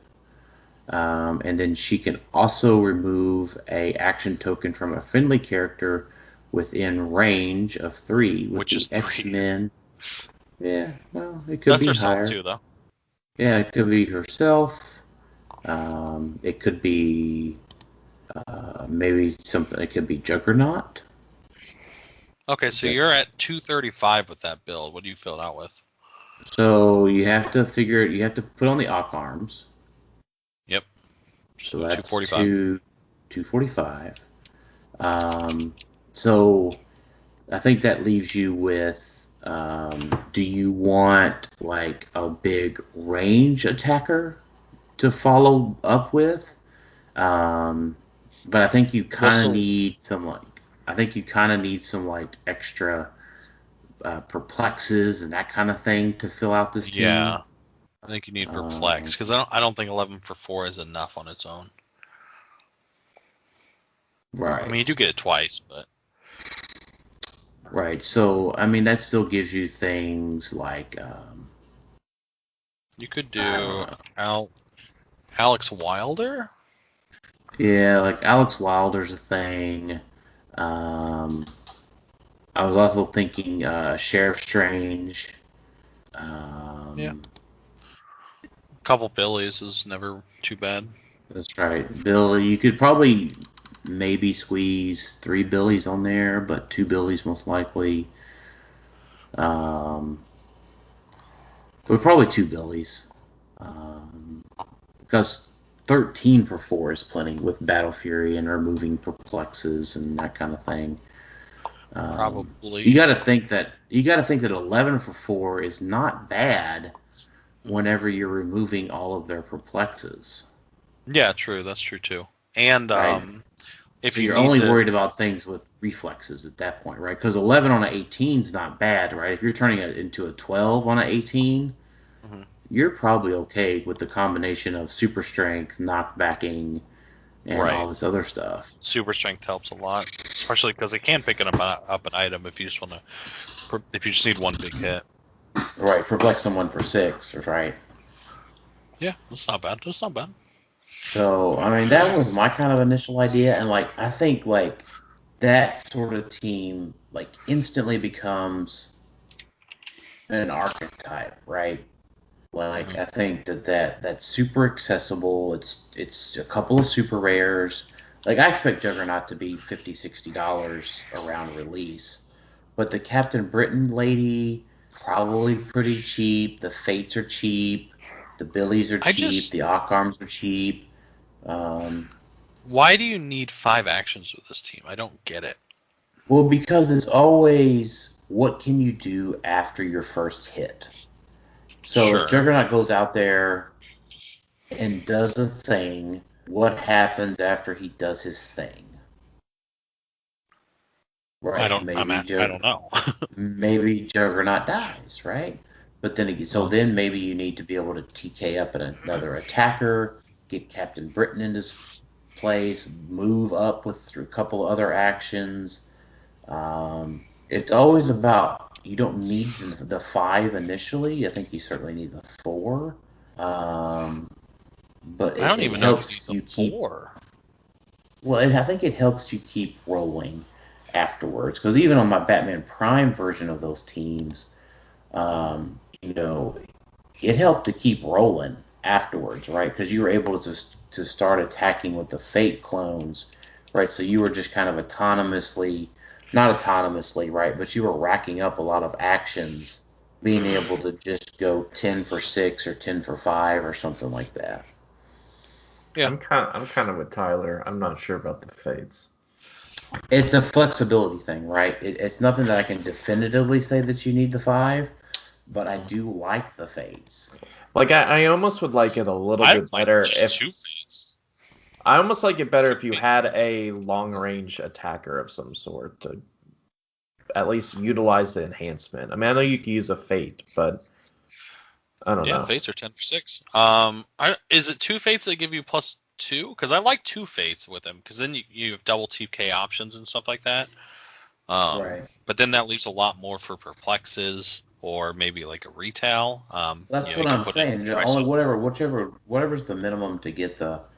You got to have 5 for +2. I think it's 2 for +1. 2 for +1. Yeah. So the 2's 5. Right. 5 total is all I'm after. So 1 from the Fates and then 1 from Britain's leadership. Yeah, I'm still not sure on the 5. But either way, you could fit a Tricent on then. I think if you're sending out Juggernaut, you really, really, really want a solid retail, because he's in their starting area effectively, and they have to deal with him, which is they're gonna get retailed because it's really hard to get through everything that he has. You're not even guaranteed to get through it without some form of precision strike. So I think having a strong retaliator is very important.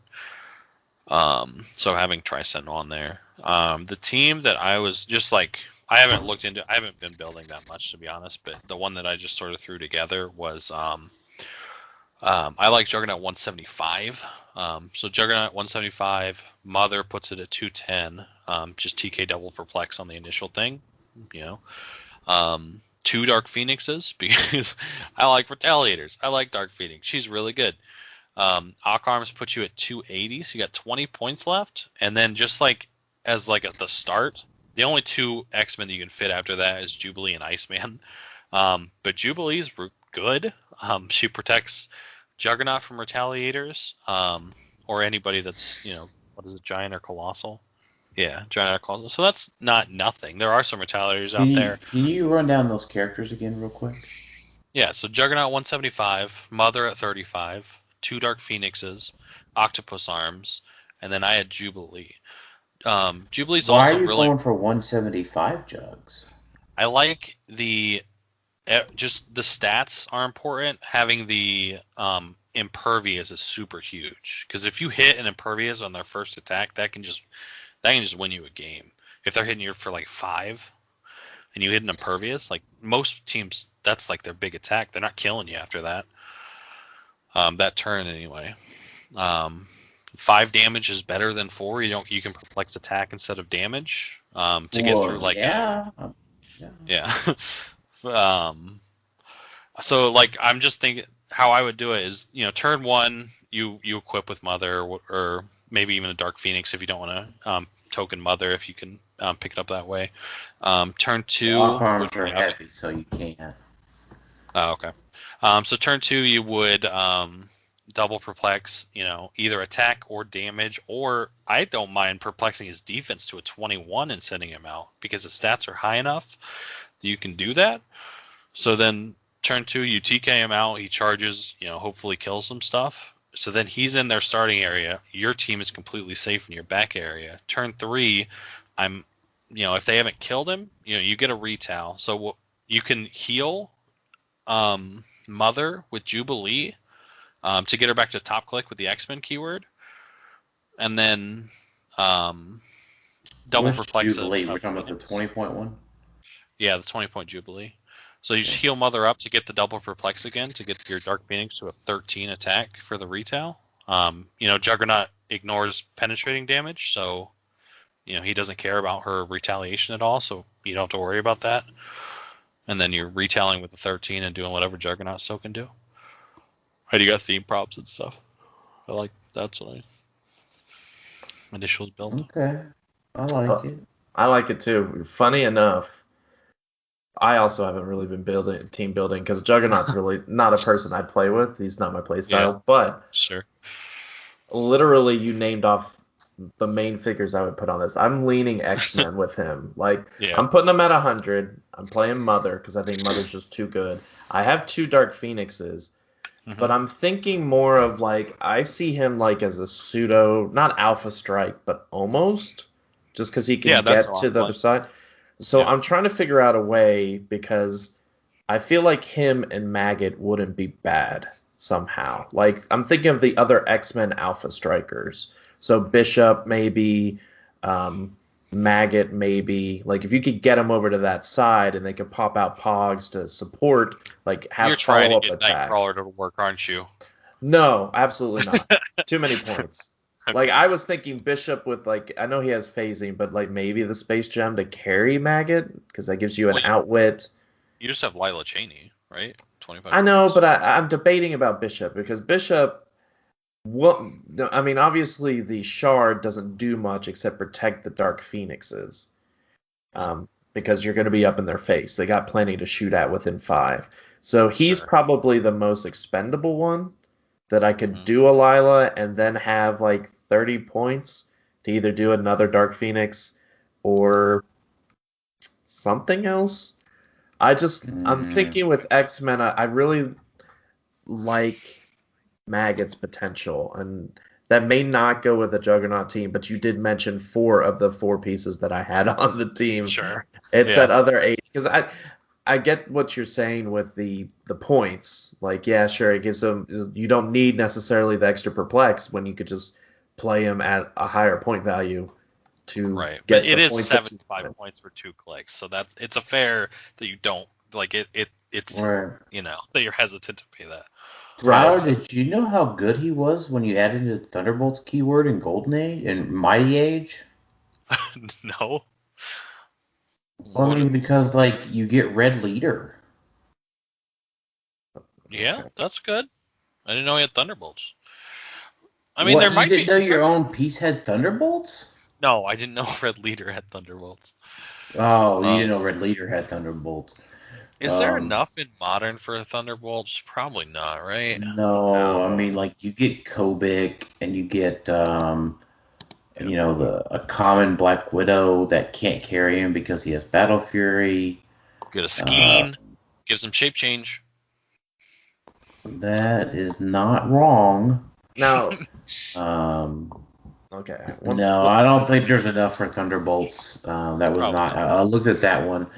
There is an outside. There is an outside chance. Brotherhood's good, right? Because you've got Jason and all that other stuff. Now, I think that he could be there with Excalibur. I'm not trying to make Nightcrawler work. Because Excalibur gets you Mother and Captain Britain. What were you going to say? I wanted to look at Excalibur. I haven't really got to yet. Right. So Excalibur gets you the Blue Phoenix from XDPS. So there's all your TK options and your retail options. Meh, retail. Yeah, it's not the best, but it is a thing. It's like equivalent to it's even worse than Magneto's retail, right? It's situationally better, situationally worse. Probably mostly worse.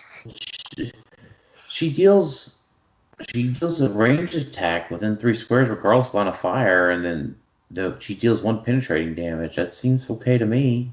She does 1 penetrating for each action for each action total. So it's 0, 1, or 2. Yeah. Yeah, so she's probably, they had to attack them to get a retail triggered. Yeah. Yeah, it's pretty situational, but yeah, I get it. Power Cosmic helps, so. Yeah, so I think that's worth at least considering.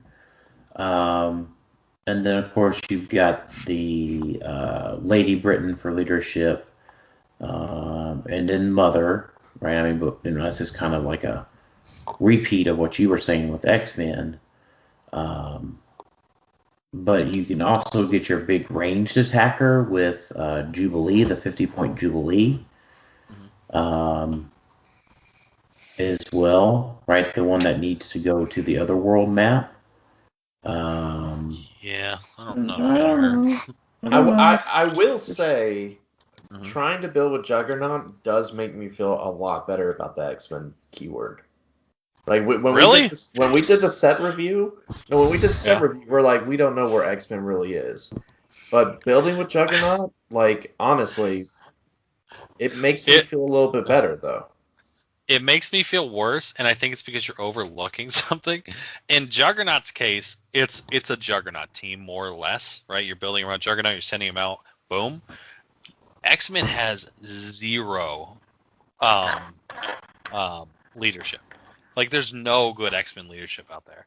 So, for that Swarm team that we were talking about with the Exiles, or no, what's Cracone Revival, there's no leadership. Nobody has it. Wait a minute. What? No, wait a minute.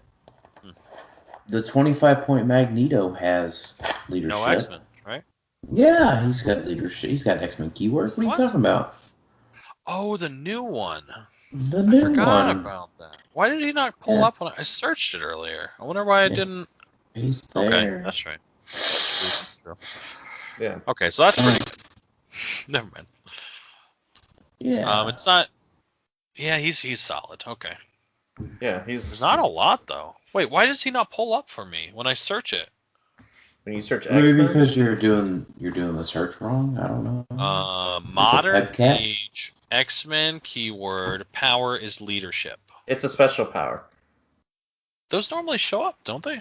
No, they don't. You have to type it in special power and type in leadership. No. Yeah. So I don't want to gloss. We kind of glossed over it, but can we real quick, is the staple Brotherhood team? Because Brotherhood has always been on the cusp of a good team, right? Staple Brotherhood Juggernaut team? Right. I'm saying adding Juggernaut. Mm-hmm. Obviously, I think we remove Exodus, and we have Juggernaut, Wineguard, probably Danger Room Magneto, and then just fill it out with all the other Magnetos, like the 2x2 and the leadership one, so if need be. It's definitely Wineguard. It's definitely the 2x2 for the TK and the plays. I think those are the auto includes. Right. So when I'm building the team, that puts you at 275 because I'm building it with the 175 point. Okay, Juggernaut. but let's pretend we're not you, and we're gonna play it a little safer than the 175. That's disgusting. All right, 100. That puts you at 200 points. See, I've got Danger Room Magneto because I think just having a don't die, like, secondary attacker that can annoy people is useful on this team. That doesn't feel that good to me. There's no strong retail, and which I you don't have like. Mother. Mother's not Brotherhood, is she? Is she? Yep. Oh, you're right. Yeah. So I would take off one of the Magnetos. I'd only have one 2x2 Magneto, and then I play Mother, and then I would play 10 points for Ock-Arms was 10, and then 5 points for an object for Magneto, one of the rings Mother's so or something. freaking good. Wait, what do you do? Hold on. Or a ring for Vanguard if you want to give him shape change or something. Yeah, I think you build more around. Or he has shape change. So I think I think Spectral Ring or something. Yeah, either that or have something that's flexible that could go to either Magneto. I always like putting the reality gem on Jason because then when he does his mind controls, if he's in range, he can start building up TK attacks. That's too many points though. So Jason, Vanguard, Magneto, Juggernaut, Mother, Ock-Arms is 245.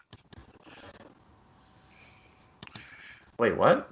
Juggernaut, are you doing DR Magneto? You're not doing DR Magneto. Oh, yeah, I didn't add him because I don't think you should. He's too good, though. He's just... Is he? Yes, 100%. I've never been a fan of those pieces.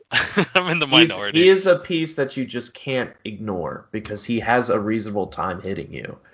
And sure, he only does one, but you only deal one to him. So they're going to be going after Juggernaut and Vanguard. So Magneto's just going to be running around. You could give him the lightning ring or one of the rings that gives him a little bit more oomph. Liar. Give him Liar. What am I talking about? Yeah, Liar's good. Give him the Liar for the double mind control for 10. 16 range, essentially, with I don't mind 6 that. movement. That's good. That gives you 4 perplexes to work with because you can double with Jason as well. You can't heal Mother, which is a little sad, and you don't get her death effect, which gets a little sad too. I mean, you get it, I guess, for who? No, just Juggernaut. I think it would get perplex. So if you do Juggernaut, 50-point Magneto, 75-point Vanguard, 2x2 Magneto, Mother, Ock-Arms, and Liar, that puts you right at 300. Yeah, I think that's a fairly solid team.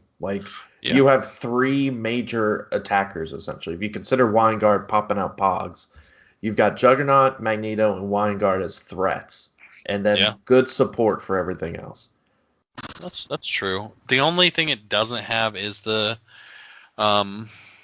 retail strength. But it adds 2x2 Magneto has retail. Yeah, then he can attack normally. I'm just saying it's not Dark Phoenix. That's all I'm saying. Right. But 4 perplexes that can pump him up before you retail. So that's still pretty scary. This is a team that is less all in on Juggernaut. This is how, which is how I personally think he needs to be played. But that's just my play style. I don't like going all in on one figure that gets up in someone's face. If it's a figure that can safely, Omega could safely dodge around and shoot. Unimind was kind of like that. Unimind could most of the time stay out of the way, but when they got close, he could obviously deal with them being close.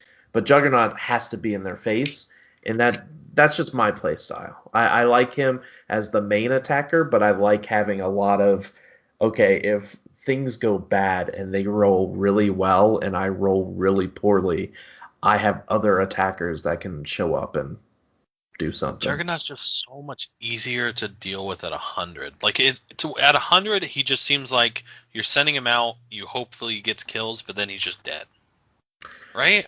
But it's only 70. It's 75 points for 2 clicks, right? But here's the thing, right? what is he going to be killing? Right. I mean, he can at 75, right? I mean, he can go deal with a lot at 75 in a perplex. You mean at 100, right? I'm sorry, at 100 with a couple of perplexes. That's true. Yeah, the hope is to cripple the team, right? That's the best case scenario. The thing is that as long as he gets 100 points out, right, then he can probably be fine. Yeah, if you get 100 points, you're definitely you're at the advantage then, because then they're at 200 points and they have to deal with Juggernaut, and then you're equal. So you're equal after they deal with Juggernaut. If they can't deal with Juggernaut, so like he one shots Weingard because of the knockback. I can't wait to do that. Right. So Weingard's a big piece, right? He can double tap Vulture, which is not that great, but I mean, if he goes up and one taps Weingard and then kills something else, then you've probably won that game. Or just punches Vulture. That would get him off the charge. I don't know. I'm kind of digging this Brotherhood team the more that I look at it.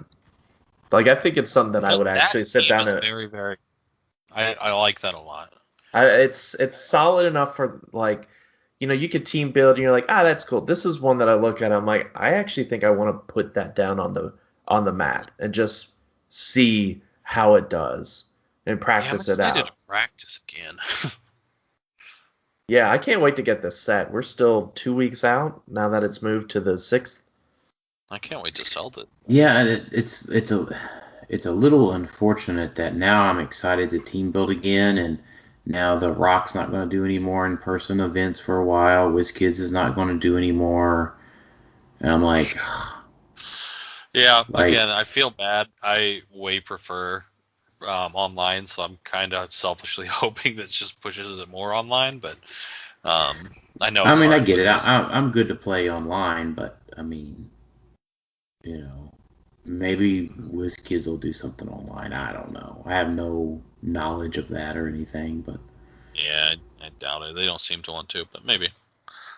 Yeah, there's other stuff with Brotherhood too. I mean, Amelia Vaught is not nothing. She's a very solid piece. Phasing Teleport Passenger 4, but only to carry something that shares a keyword with her. And then the Perplex and she could let somebody mastermind to her, which is not nothing. That is true. Yeah, you could easily switch out Magneto for her if you wanted to.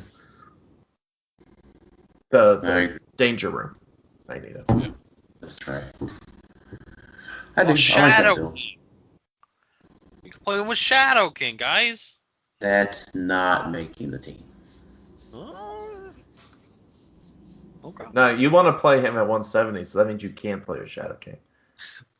Fair. Yeah, I just gotta practice it. I hope it's good enough. Like, we can theorycraft all we want. I just hope, hope it's good enough. We'll see. Yeah, but you know how the practice goes, right? I mean, we're gonna run it. We'll run it through the gauntlet, right? And it'll be good enough or it won't be good enough. Right? Like, to me, like the gauntlet becomes, can you beat Punisher War Machine, right? Yeah. I don't know. I don't know. I don't know. I mean, can you beat Vulture, right? I don't know. I mean, I feel like he has a good matchup against Punisher War Machine because he can kill his support like pretty easily. It just depends. I mean, he might win map and get first shot on you too. And kill your... Yes. With the TK he does. Yeah, and shield team abilities. This does not have barrier, which is sad. Right. Brotherhood does with the Jason. Yeah, Jason can pop out of Pog. Yeah. Yeah. And also, I'm not sure if just having Arc Arms is good enough.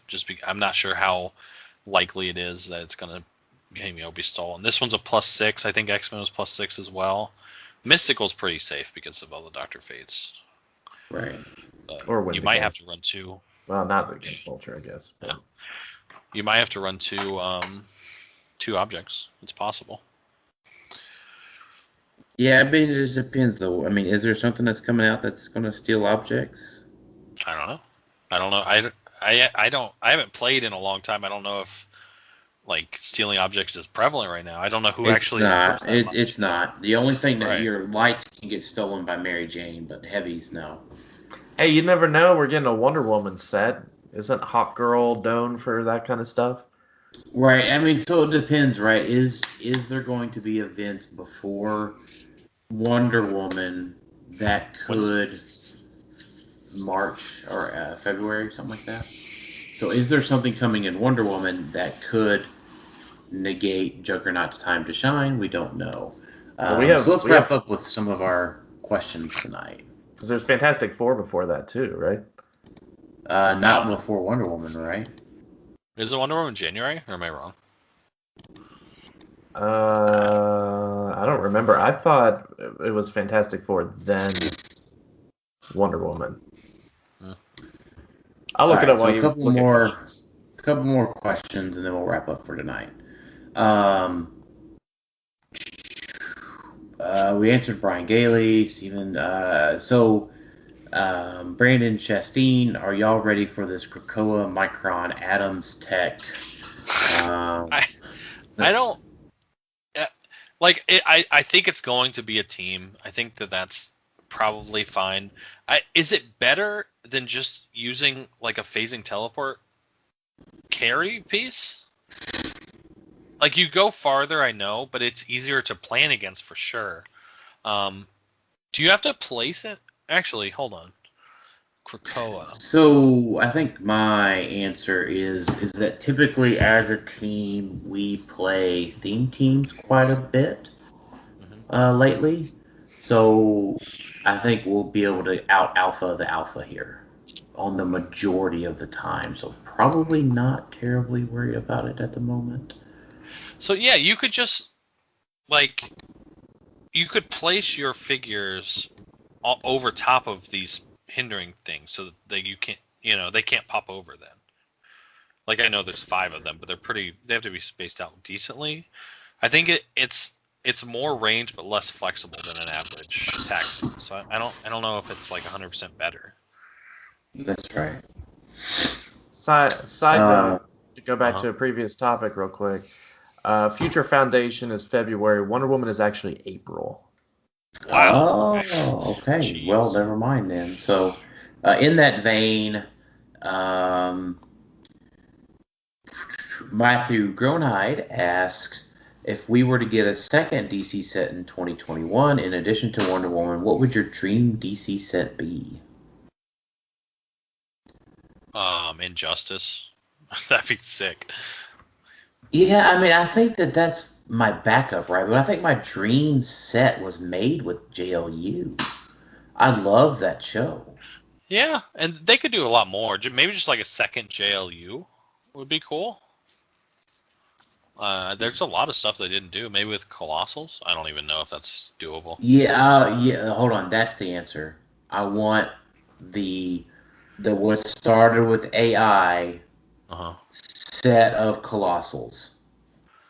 Yeah, any DC set with Colossals, because we've never got one. Yes, we did. Well, we got Superman, Wonder Woman. Oh yeah. But that was with the Colossal per brick. So that's why I meant with the AI format of Colossals. Yeah, that'd be cool. With the updated format for Colossals, that would be my dream DC set. I don't even know what it would even be based around. Right? Just give me a bunch of DC Colossals. I mean, yeah, that'd be cool. I'm ready. Yeah. I think realistically though, it would be after their most recent stuff going on, and isn't that still with like the Batman Who Laughs or whatever that? It might be the Jokerized version of people, right? I know that's I mean that the metal stuff is still going on.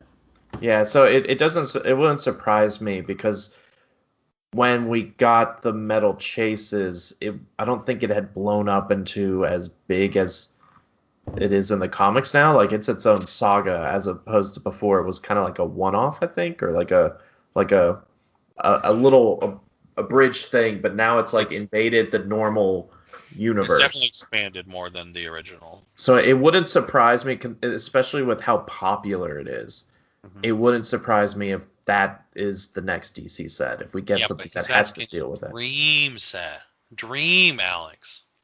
I mean, we've already had the Dream sets. I mean, another War of Light. Like, at what point does WizKids go back and revisit the older stuff? It's not really up to them. It's up to DC and Marvel, and they really only want to push new stuff or just go back to the Trinity.